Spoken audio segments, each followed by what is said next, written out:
William Hill sponsors Seconds Out. What do we know, eh? Hey, what do we know? We might as well just start the interview there. What do we know?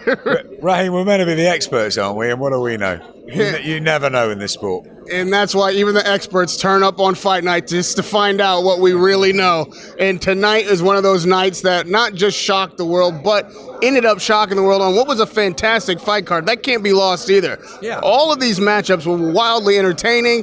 The fight night here was something of historic proportion. And I'll start with the fairly easier of the two major fights as I saw it tonight, which was Katie Taylor and Prasun, which I would say fairly easier, but not entirely without dispute. Sitting ringside, how did you have that fight when the final bell rung? I thought Delphine Bassoon won the fight. Matt Macklin thought she won the fight. Paulie Malignaggi thought she won the fight. Every single person on the next row to us, Carl Frampton, I think had it a long way. David Hay, I mean, everyone I spoke to, I think, had Delphine Bassoon either winning. I think Andy Clark scored it a draw. Look, it was a great fight, and it was a fantastic finish, and it was great to see everyone on their feet, and it was a great advert for women's boxing. I just think Katie she was a bit caught betwixt and between tonight. She didn't let her class, which she could have done, take over, but you got to give Delphine Bassoon so much credit. She was on top of her, she didn't let her breathe, and she told us all week that it's not a 3-round fight, it's a 10-round fight, and she just seemed to be a slightly more hardened professional. Katie's been amazing so far in her 2.5 years. I think she was a little bit shocked by the physical strength of Prasun, who came in really light. And I just think she drove herself, a little bit like Ray Robinson against Josh Kelly. Just there was something in them tonight, the underdogs, that just, and Andy Ruiz obviously, but that just drove them to proving something. Maybe it's the garden, maybe it's the stage, maybe it's the fact that, you're the underdog and you're sort of written off, or you're not expected to win. But I think there was a lot of that tonight. I think Katie was lucky to get the decision. I take nothing away from the fact that she's been an amazing professional, unbelievable amateur, and that she, in many ways deserves to be called the best lightweight. But I didn't think she won tonight, and I think that it was, how close it was. Some of the rounds were tight, and they were very competitive, but that was my feeling. I felt when Delphine Bassoon walked out the ring in tears. I really felt for her. I don't know what you felt, but Yeah, I felt for her as well, and it was a split emotion because I felt adulation and congratulations for Katie Taylor. Yeah. She doesn't write the scorecard. She did what she could do. But the interesting thing is, having been on both ponds, how did you have it? and understanding, I had a draw. Yeah. But understanding the culture of both sides of these ponds, I thought maybe that we talk a lot about, the hallowed ground of Madison Square Garden, but didn't give enough credit to what that moment really meant to all the fighters. Absolutely. And this felt like it was supposed to be a coronation night. Joshua was supposed to come here and be king of New York, and his debut in America was something of a foregone conclusion. And Katie Taylor, much the same, the way Hearn was promoting it. And this woman had 44 fights, has been undefeated for 9 years. We just kind of assumed these things, Josh Kelly, would go on as they'd been going on. Those guys stepped up. Do you think that maybe the moment maybe was bigger for the favorites than it was for the challengers, and that could have been the difference? Yeah, possibly. And also, maybe they felt that they were going to have slightly easier fights than they did. I don't think Katie's like that. I think Katie absolutely, and obviously she's Irish, not British, but she absolutely, is dedicated to each and every challenge. I think she believed that Delphine Bassoon was the best fighter she'd been in with. She said after she believed she won. I'll have a look back at the tape, and you scored it a draw, but my feeling was, that she had her moments, Katie, but that Delphine Bassoon deserved it over the course of the fight. Look, I think she wouldn't have underestimated anybody, but maybe Josh Kelly felt it'd be slightly easier than it was. Joshua Buatsi, while great getting the job done, was a little bit over-eager as well. Tommy Coyle, obviously, as tough as old boots and a huge heart, but I think Jamie Moore pulled him out at the right time. Anthony's, horror night or toughest night or however you want to look at it, hard night for the Brits, and the pressure of the garden, maybe the pressure of the favouritism, all of that sort of stuff is, in the pot. But ultimately, it's. I think you've got to take your hat off to the underdogs, or the ones that that drove it out of themselves and produced their performance. Ray Robinson's performance, he got the draw. Many people thought he won that fight, and that was a great effort all the way through. And I thought Delphine Bassoon's effort all the way through was great. They may not have been the classier fighters, but they were certainly so determined to prove something.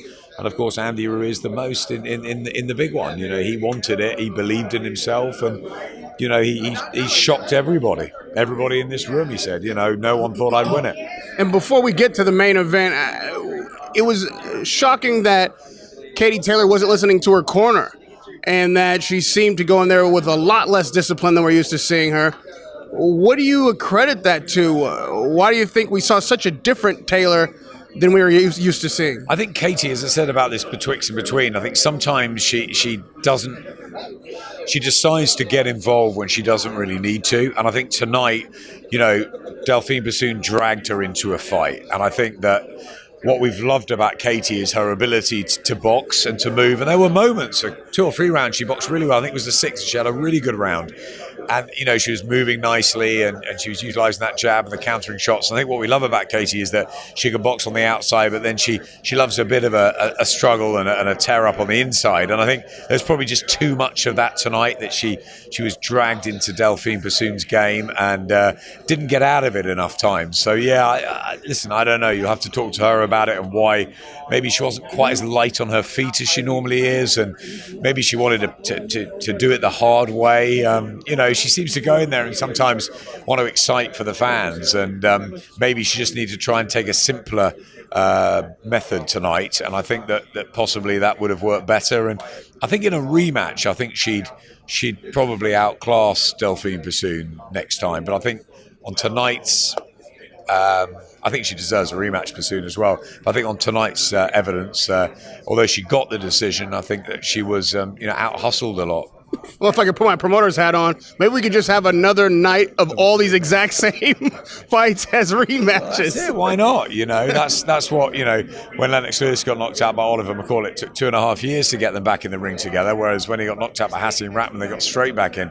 We'd love to see all this again. Yeah, absolutely. Why didn't you do, AJ and Andy Ruiz in Cardiff in November with Katie Taylor on the card against Delphine Bassoon and do it all again? Robinson and... everyone would be fascinated, because you wouldn't know what the results were going to be, whether they're going to be more of the same, or it was an intriguing night, wasn't it? Well, you've been along with Joshua for the whole ride. You know him as well as any broadcaster possibly could. Was there a moment before the ref started waving the fight off that you thought, well, this one might be over? Yeah, I actually thought he never really recovered fully from what happened in the 3rd round. And then I think Andy hit him with a couple of body shots, one maybe in the 6th. I think his nose started to give him problems. There's a couple of moments in the 5th and 6th round, I think, in between in the corner with Rob, but I just thought he looked as though he just looked a bit lost. And I don't know. It just wasn't his night, was it? Andy Ruiz was, but knocked him down 4 times. I mean, it was a slightly strange stoppage by the referee, but ultimately he was. I think he was done, and I think that he'll come back and fight another day. I mean, he was full of smiles afterwards, wasn't he, AJ? And respect for Andy Ruiz, which was great to see, and not wanting to hog the mic. It was Andy's night, and I like to look at it more of what an upset, what a win for Andy Ruiz, and what a disaster for Anthony Joshua, because people might think, the casual fan, that there was the bubble burst, or there was an air of invincibility about Joshua with the perfect record. But I think we knew that he'd been hurt by Dillian White and Alexander Povetkin. He was one punch away from losing against Vladimir Klitschko. I don't think it probably came as a surprise that Anthony Joshua was going to lose. We didn't expect it tonight, and I think that that performance from Andy Ruiz where he just, he stuck with him. He got up after the knockdown, the first time he'd ever been down in his life. He believed in himself. It was the Mexican machismo, which you normally see with the lighter fighters. But, when he was a kid, he was fighting grown men. And, he's a hard man, Andy Ruiz. All this nicety, nice stuff outside of the ring. When he said to me on Monday at the event and on the rooftop at the Mondrian, where he said, I want to go and high five AJ. And, I love him. And I'm like, please don't do that. That's not going to do anything to hype the fight up. But you know what? Maybe he was drawing us all in, holding the belts and being the nice guy that he was, and maybe it just suckered everyone into thinking that he wasn't a hard, tough man who got it all right tonight. Well, everybody loves a front runner. Everybody's in your corner when you're king, when you're the champ. How will Joshua be received when he steps off that plane back on the other side of the pond? Well, as I said, in defeat, he showed enormous respect, and when he went out the ring, he was still taking pictures with everybody. And listen, he's a lovely guy. He's personable. He's charming. He's still a star in Britain. Of course he is. One defeat doesn't just change that immediately. But he's got to rebuild, and he's got to ask himself how much he wants it. I think he'll want it a great deal. I think he'll really be hurting in the next 2 or 3 days because he's a competitor. He doesn't like losing at anything. The manner of defeat tonight was worrying. He got floored a lot. He got taken apart. But is it a one-off? Can he come back? Of course he can come back. I was talking to Matt and David Hay and Paulie Malignaggi afterwards, and they all lost, and they all became better fighters after they lost. Paulie was world champion within a year again after losing to Cotto. Matt Macklin lost to Andrew Facey very early in his career. He ended up having a great ride, and when David Hay was stopped by Carl Thompson, people thought that was the end of him. He went on to become a unified cruiserweight champion and a world heavyweight champion. Now, Anthony Joshua's already been a unified heavyweight champion. He's been enormously successful, and not just that, the marketability factor. And, although he came here and it wasn't the perfect, launch pad, of course it wasn't. He charmed everyone all week, but he didn't deliver the big win in the ring, but he certainly delivered excitement, and people are going to watch the rematch, no question. So he'll dust himself down and he'll come back. He's got a great team around him, and we've been there from the beginning, as you said, and we'll be right there through his career. And lastly, you've given some examples of guys who got upset or stopped in their careers along the way and came back, but there's probably a lot more stories of guys whose names we don't even remember anymore, who never really did recover from being knocked out, who never did come back from a huge upset. And with the kind of upset that this was, a guy who just nobody really gave a shot to, if we're all honest, on foreign soil, with Joshua being the ambassador, is there a chance that we never see the Joshua that we knew before again? There was certainly vulnerability tonight. There was certainly the way that he went down a number of times and got beaten up really by Andy Ruiz Jr. That you never know. You never know how a fighter's going to come back. Hasim Ratman and Oliver McCall knocked Lewis out with one shot. Is that slightly better, even though it was more dramatic than a sort of being busted up? But I remember Marco Antonio Barrera being knocked about and stopped by Junior Jones, and look how he came back and went on to amazing things, outboxing Naz, and it's about how you learn from defeat. I always believed personally that Anthony Joshua would lose at some point. I didn't think he was going to go unbeaten through his career. And not actually, that was before Dillian White shook him or Vladimir Klitschko had him down and almost beaten. But I always thought, he had that style that, he would love a tear up at times, and, he was going to, at heavyweight, probably lose at some point. So he's lost in unexpected circumstances against a guy that, very few thought he'd have any problems with. But, we should have known better with Andy Ruiz. He had a great record, great amateur, very good professional. Only that one controversial and close loss in New Zealand. That, he wasn't a walkover, and he proved it tonight that he was terrific. So, listen, he's proven himself tonight. Can he do that again? Can Anthony Joshua come back for it? That's going to be all the fascination of the rematch, and we see where the story goes. But if I know AJ, he'll want it, and he'll want it bad. And for Ruiz's sake, what's best for him now? It's true that when a guy wins in this fashion, everybody wants a piece of him. Everybody's going to be calling his family, his country, his neighbors. He's going to be pulled in every single direction. But you're right, he's going to have a task at hand that's quite steep, which is trying to do this again.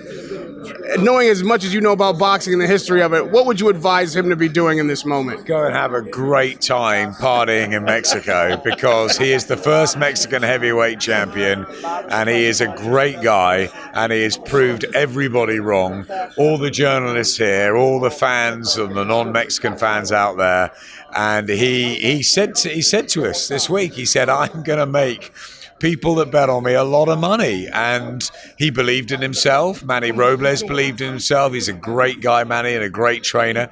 You know, the family did, and he's got some terrific kids who I've met. He's a lovely guy, and he said he's going to become a commentator, and he wants to take Paulie and Matt's job. And listen, we'd love to have him. We'd love to have him over for the Dillian White night or whatever in London. We'd love to see him in a rematch with Anthony Joshua, but my say, just go and have a great time, Andy Ruiz, because you deserve it. It's a great story, and everyone will be talking about AJ and what went wrong, and that will be the headlines. But we shouldn't forget the guy that got the prize. He's the world heavyweight champion. Could he fight Deontay Wilder in the Ultimate Undisputed? They're in the same sort of stable with Al Heyman. What a great night for them. But I think he'll have to do the rematch with Joshua, and I think it's probably something as a man, he'll accept that, Joshua gave him the chance and Eddie gave him the chance, and he'll do that again, and he'll believe, I'm sure, that he can do it all again. We'd love it in Britain in front of 90,000, wouldn't we? What a build up that would be. And but yeah, I mean, for now, enjoy yourself, Andy. What a win. Well, the beauty of being guys who wear ties instead of gloves on the night is that we get to celebrate history and have a swell time as long as the fights come through. And tonight they did. So credit to every fighter that got in the ring tonight. Absolutely. And I think we're going to go celebrate and have a swell time, because tonight was a hell of a fight card. It was wonderful to talk to you, as always, ringside with none other than Mr. Smith. Adam Smith of Sky Sports. It's a pleasure to have you over, and I can't wait to maybe do this again, this entire card over on your side of the pond. Every one of them. Every one of them. Radio Rahim with Adam Smith.